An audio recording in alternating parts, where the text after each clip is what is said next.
आप सबको जय मसीह की। आइए हमारे साथ प्रार्थना में आए और फिर हम आगे परमेश्वर का परम संदेश को सुन। सबसे पहले शुरुआत प्रार्थना के साथ करें। आइए हम सब मिलकर के घुटने टेक कर प्रार्थना करें। अपने सिरों को सीधा कर यीशु मसीह के नाम में उनके चरणों में आमीन।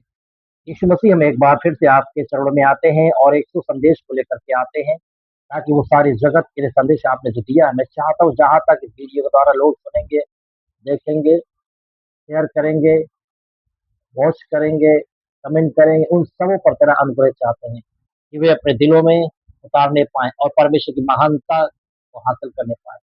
मैं चाहता हूँ कि उनके अंदर एक परमेश्वरी आग, परमेश्वरी दान वरदान, अभिषेक और महिमा का भरा होना अति आवश्यक है। मैं चाहता हूँ कि प्रभु जो नए पुराने जो विश्वासी हैं, उन पर तेरी अनुग्रह की छाप हो और आशीर्वाद बने। बस यीशु के नाम में आमीन। आज का हमारा संदेश है यहूदा की पत्री 1 अध्याय 23 पद से लिया गया संदेश है। और कितनों को आग में से झपट करके निकालो, क्योंकि हर आत्मा अनमोल है। आइए हम यीशु मसीह के सुसमाचार के द्वारा लोगों को आग में झपट करके निकालने पाए।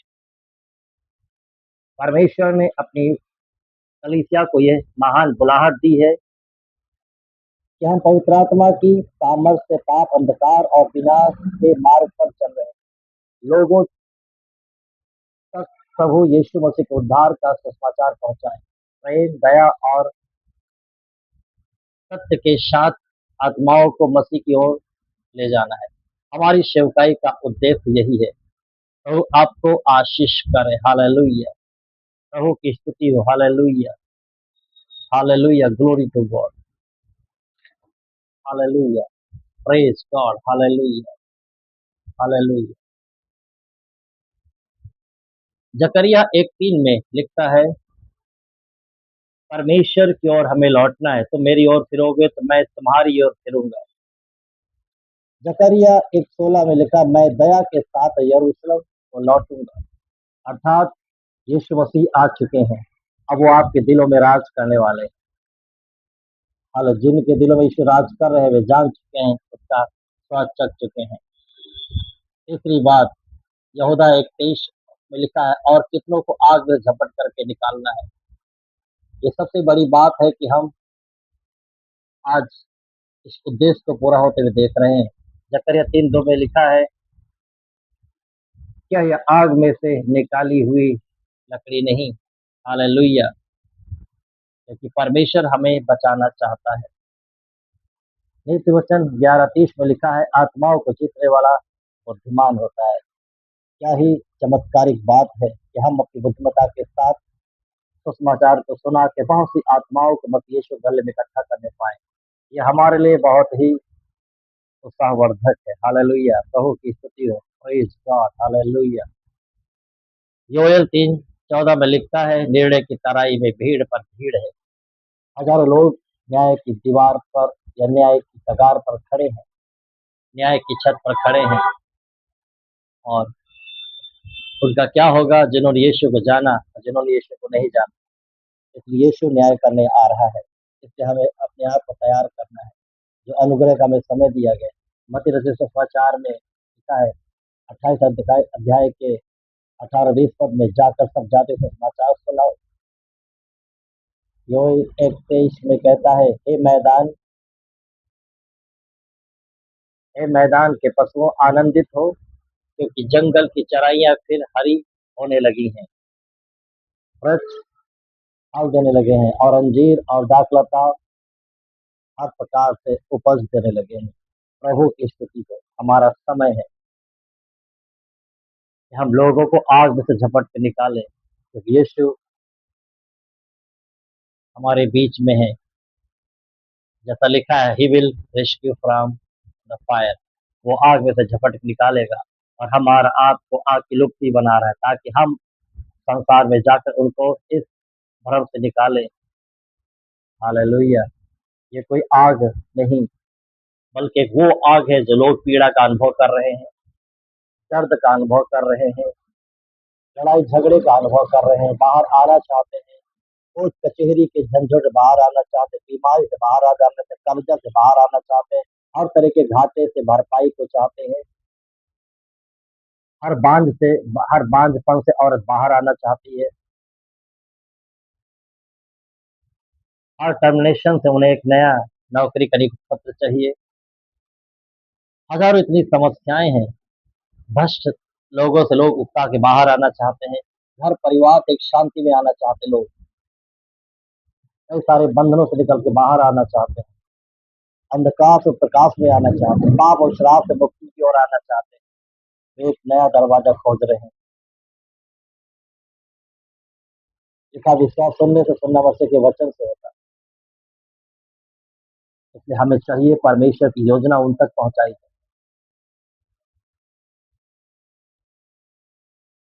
अगर आपको याद है कि आदम और हवा से भविष्यवाणी करी गई कि तुझ में से एक मसीहा आएगा और संसार को प्रज्वलित करेगा, उस पर अनुग्रह दया और करुणा की छाप होगी, सारे संसार का वैभव उसके हाथ में। और जब वो आया,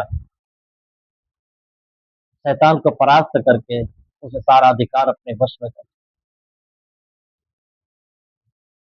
ये एक बहुत बड़ी शैतान की चाल थी, साजिश थी कि यीशु मसीह अर्थात वो आदम जो पूरी तरीके से शैतान ने हरा दिया था, और मसीह वो दूसरा आदम था या अंतिम आदम जिसने शैतान को हरा करके सब कुछ अपने नियंत्रण में कर दिया।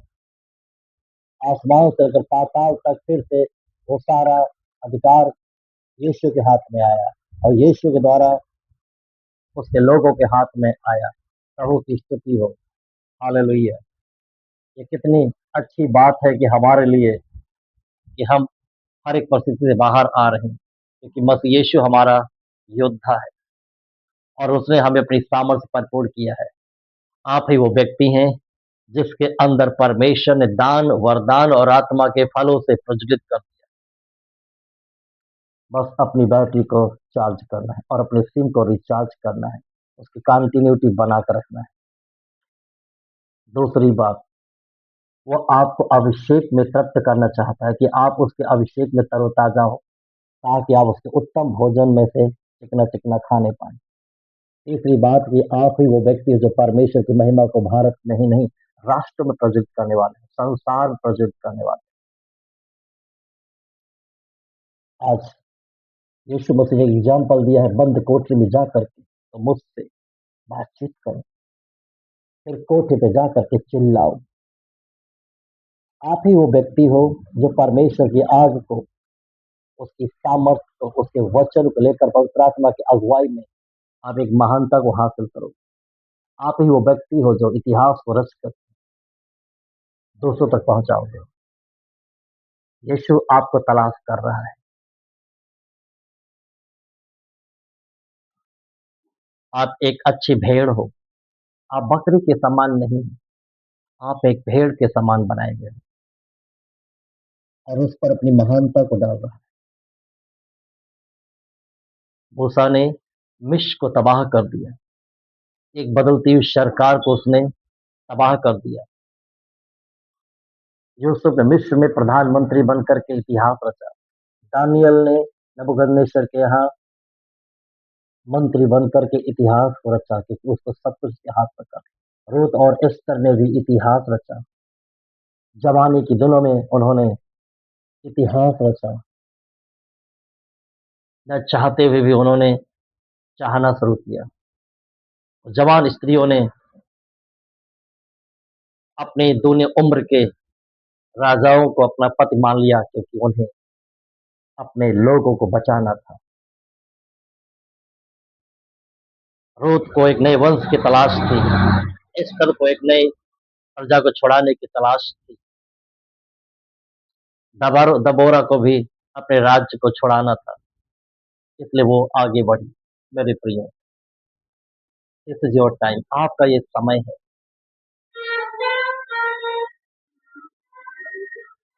जो आप देख रहे हो वो है नहीं, और जो है वो आप देख नहीं रहे। मत्ती 11:2 में यीशु ने कहा, और अगर हम आगे के 4 पद पढ़ें, अंधे देखते हैं, लंगड़े चलते हैं, बहरे सुनते हैं, गूंगे बोलते हैं और उसके नाम में अद्भुत काम किए जाते हैं। यूहन्ना 14:12 में आपको एक सामर्थ दी कि आप पिता तक अपनी पहुँच बनाएँ। ये बड़ा अच्छा है, मैंने एक अनुभव का नसीब लिया है। तो मैं नाइट प्रेयर में आया 11 बजे से 4 बजे तक मैं नाइट प्रेयर में आना शुरू बैठना शुरू किया, बात करना शुरू किया। दिन दिन से मुझे अच्छा लगा नाइट प्रेयर में परमेश्वर के साथ बैठना शुरू किया। धीरे-धीरे 1-2 कॉल आना शुरू हुए, फिर कई कॉल आना शुरू हुए।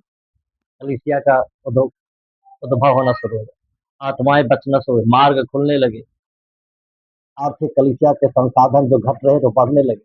कलीसिया जो घट रही थी, विरोध का सामना कर रही थी, कई सारे राज्य सरकारों का विरोध का सामना कर रही थी।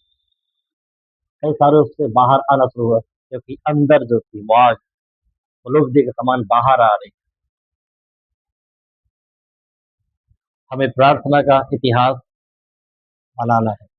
हम रात को प्रार्थना में समय व्यतीत करें दिन की अपेक्षा और दिन में अपनी वाणी को दूसरों को सुनाना शुरू करें। ऐसे लोग खोजें और यीशु मसीह जैसे जक्कई को खोज लाया भीड़ में से, वो आपको भी खोज रहा है।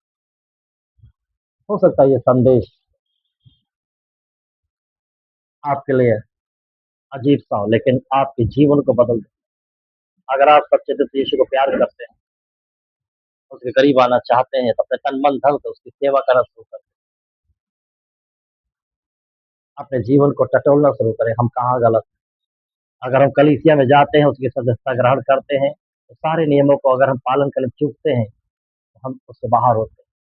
इसलिए कलीसिया और उसके अगुओं का सम्मान करें। जहाँ अच्छा न लगे वहाँ से आप अलग हो जाएँ। जब आप प्रार्थना करना शुरू करेंगे, बहुत से लोग आपसे दूर जाएँगे। बहुत से लोग आपसे अपने आप अलग होना शुरू हो जाएँगे।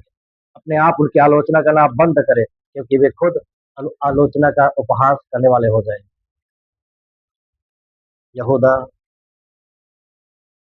1:23 में लगता है, अगर हम और अच्छी तरह गहराई को देखते हैं, तो मुझे बहुत अच्छा लगा। पवित्र आत्मा ने हमसे बातें करना शुरू किया। इसलिए मैं चाहता हूँ कि आप भी इस संदेश को लोगों तक पहुँचाएँ और आज वो समय है कि आपके अंदर बड़ी तीव्र गति से आप उस काम को कर सकते हैं, क्योंकि आप एक परमेश्वर की योजना के भाग हैं। Hallelujah, glory to God. परमेश्वर की स्तुति, हालेलुया। और यहाँ पर हम पढ़ सकते हैं और देख अगर हम 22 पद से पढ़ते हैं, अगर और आगे पद से पढ़ लेते हैं, हे प्रियो तुम उन बातों को स्मरण रखो जो हमारे प्रभु यीशु मसीह के प्रेरित पहले कह चुके हैं। वे कहा करते थे कि पिछले दिनों में ऐसा ठट्ठा करने वाले होंगे और अपनी अभक्ति की अभिलाषाओं के अनुसार चलेंगे। और ये वे हैं जो फूट डालते हैं और ये सारे लोग हैं जिनमें आत्मा नहीं।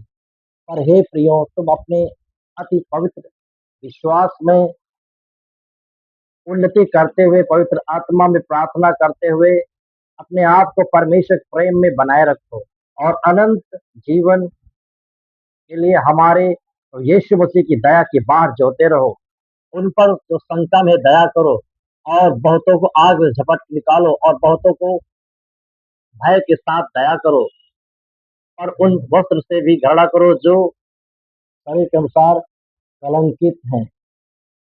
अब जो तुम्हें ठोकर खाने से बचा सकता है और अपनी महिमा को भरपूरी के सामने मगन और निर्दोष करके खड़ा कर सकता है, वह एकमात्र परमेश्वर उसी उद्धार करता की महिमा और गौरव और पराक्रम अधिकार हमारे प्रभु यीशु मसीह के द्वारा जैसा सनातन काल में से है, सनातन काल से है, अब भी जो है युगान युग हो तक आमीन।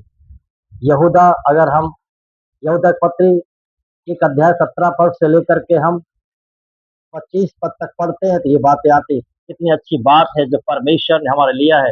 आज का संदेश हम सीख सकते हैं कि जो सबसे मुख्य बात थी, जो पवित्र आत्मा ने मुझे कहा,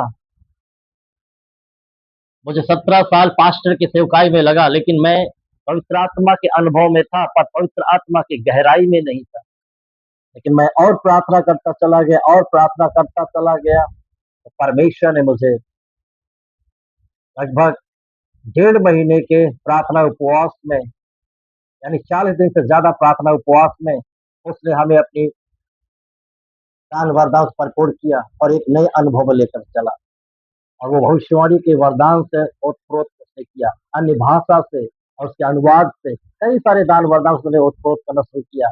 सचमुच परमेश्वर की योजना में बस समय था, उस जगह से हमें निकलना था और हमें दूसरी जगह आना था। कई बार 17 साल के वर्षों में जो हमने अनुभव हासिल किया, वो आगे के 17 वर्षों में एक बड़ा कामयाबी हम हासिल करने वालों में से हैं। प्रभु की स्तुति। दर्द को पीछे रखो, पीड़ा को हटाओ, पुरानी बातों को भूल जाओ। अगर आपने कोई पाप और श्रापों से छुटकारा पे प्रभु की स्तुति करो, बार बार उन याद न करो बातों को, बिसरी बातों को भूल जाओ। अब आप प्रभु के लिए आगे बढ़ना शुरू करें। वो आपके लिए वो आपके लिए बड़े महान काम करने वाले हैं। प्रभु की स्तुति। आइए हम प्रार्थना करेंगे, एक बार फिर से हम इस चीज को याद रखें।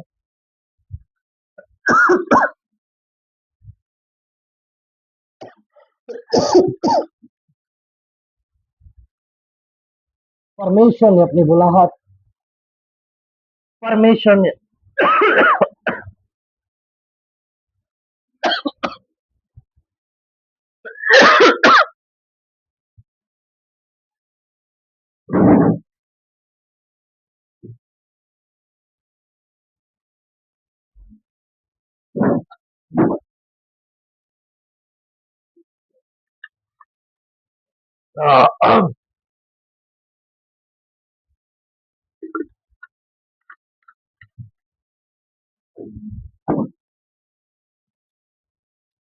Hallelujah, praise God. Excuse me. हर आत्मा अनमोल है और परमेश्वर ने आपको इस योग्य बनाया है कि आप उस हीरे के समान है जिसको एक व्यापारी ने उस खेत को खरीदने के बाद उसमें से निकाला। हर आत्मा के समान आप उसमें से अनमोल है। परमेश्वर ने अपनी कलीसिया को यह महान बुलाहट दी है। मैं फिर से दोहराता हूँ कि वह हम पवित्र आत्मा की सामर्थ्य से पाप और अंधकार के विनाश की मार्ग पर चल रहे थे। उसमें से यीशु मसीह ने हम और आपको निकाला है। अब हमें उन लोगों तक पहुंचना है, प्रेम और दया और सत्य के साथ आत्माओं को मसीह के पास लेकर आना है।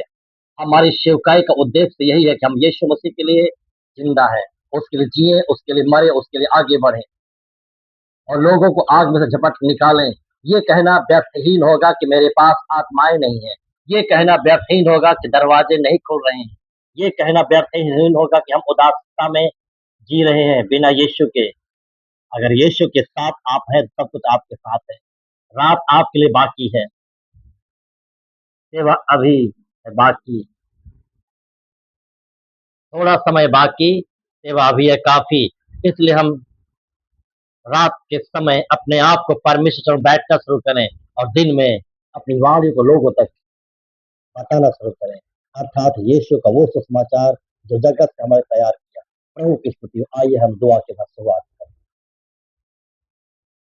और यीशु मसीह, हम आपके नाम की स्तुति करते हैं उन तमाम प्रियो के लिए जो इस संदेश को सुनेंगे।